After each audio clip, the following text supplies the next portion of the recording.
Hello everyone, welcome back. So today we're going to be doing one of the quick unedited videos that I do from time to time with no fancy intros.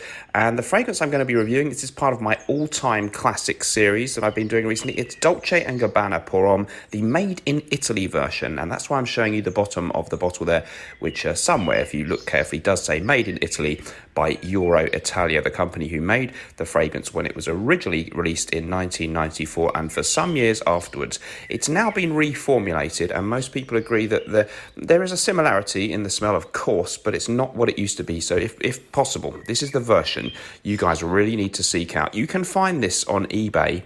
If you are hanging out there for a while, over the a few weeks or whatever, you're going to find a bottle for a not outrageous price. I certainly have quite a few that I've picked up on eBay in the UK over the years, and I've even found a couple in chemists which have older stock in the UK. Often pharmacists sell fragrances, and in the dusty shelves of some of these places you may be able to find it. You want the version with this sticker on it.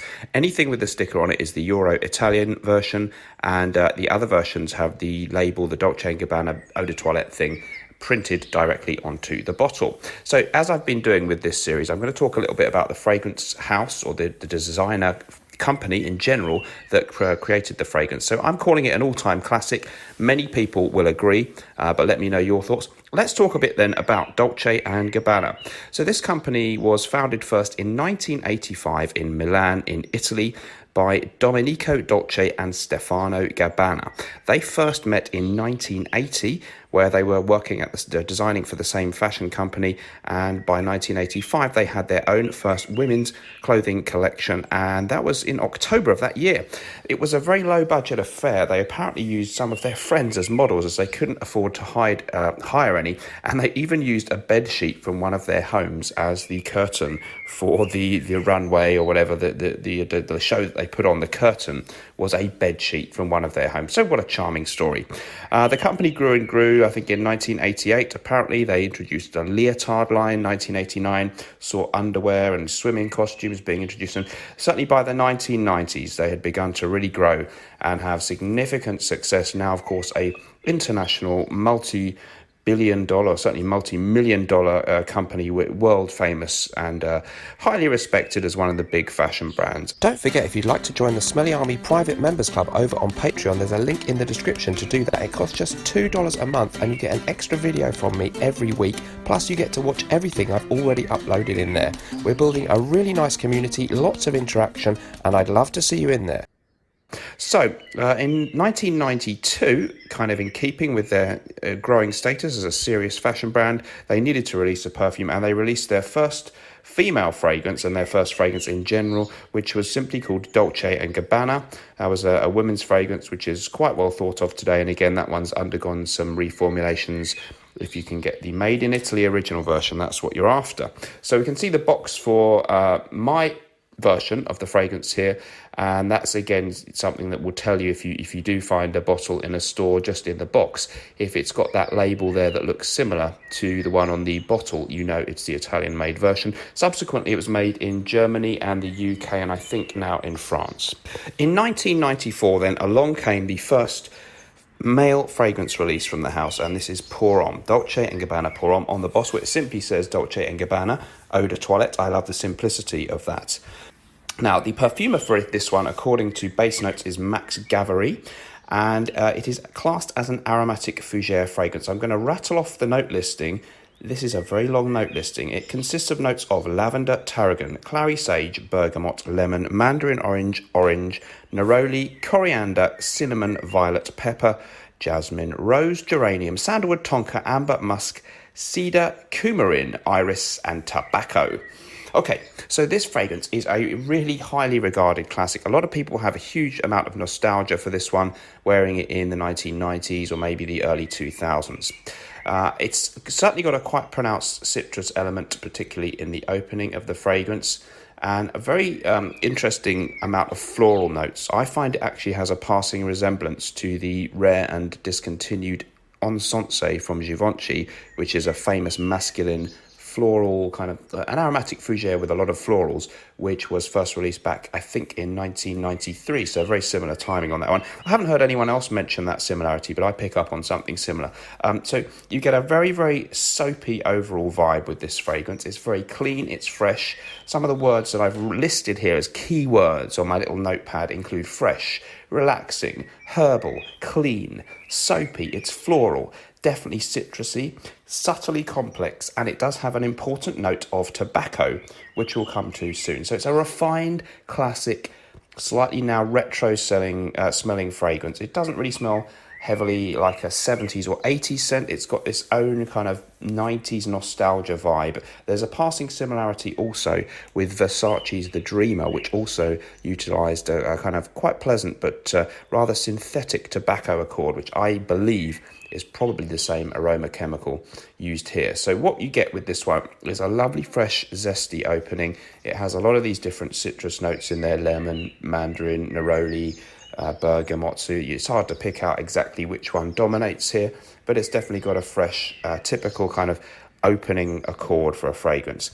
After that, you definitely get a peppery tone with this one, which is quite noticeable actually, and certainly an indistinct, non-identifiable floral tone is very clearly present in my way of smelling this one. So this combination of citrus and floral tones, definitely a bit of a kind of lavender tone there, giving it that fresh, almost semi-barbershopish. It's overused, isn't it? Overused, that word, barbershopish, but there's a slight barbershop element maybe to the fragrance. It's got that classic manly, fresh, clean, presentable vibe about it. Combination of different musks and amber woods, the kind of typical base notes that we see listed for so many fragrances. They're all present here. The development on this fragrance isn't massively complex. It stays similar to how it starts out, but some of the citrus and the floral tones die down a bit, and you're left with a very pleasant, musky, woody undertone after a while.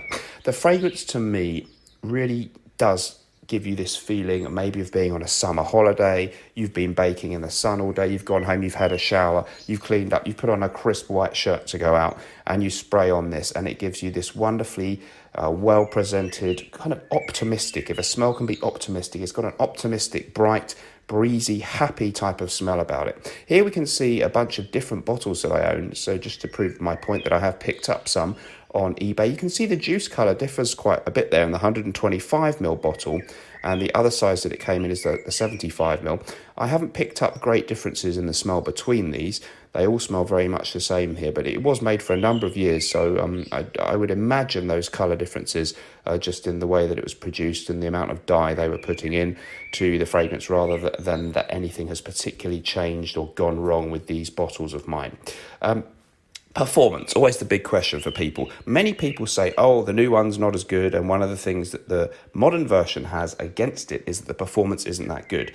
Actually, I've got to be honest and say my vintage one doesn't have particularly astounding performance at all. It's average or even slightly below average.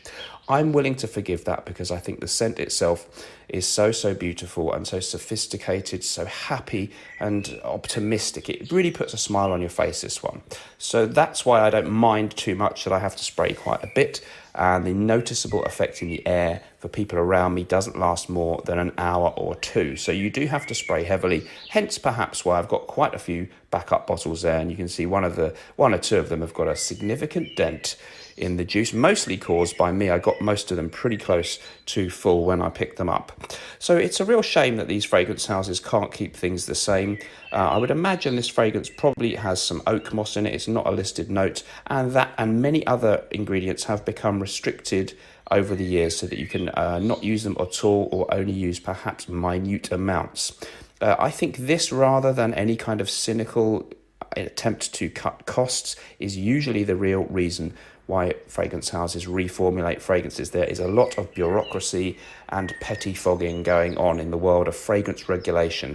And for those reasons, companies often have to find that they are going to have to reformulate a fragrance, change the formula, try and keep it the same, because certain ingredients are maybe very hard to find in scarce supply, or very often actually have been banned and simply cannot be used. So it's a real problem for the fragrance company. So this version, I'm not sure when it stopped being made in Italy.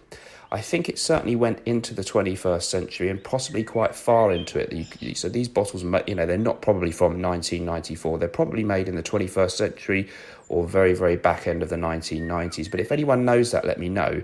I know Fragrantica has a separate listing for the new reformulated version that doesn't have a sticker, and that's listed as having been released in 2012. I don't know if there was a gap when the fragrance wasn't available, or was it that right up to 2012 we had the stickered version? I'm not sure. I certainly find that you will not find this in main retailers as the old version, so there's no way you're going to get stock just a couple of years old or anything like that that's still got the sticker on it. So it's clearly going a way back that they reformulated, but anyone who knows a bit more about that, let me know. So a total classic, wonderful signature scent, would be great for spring and summer, but you could certainly wear it all year round, or as a signature scent.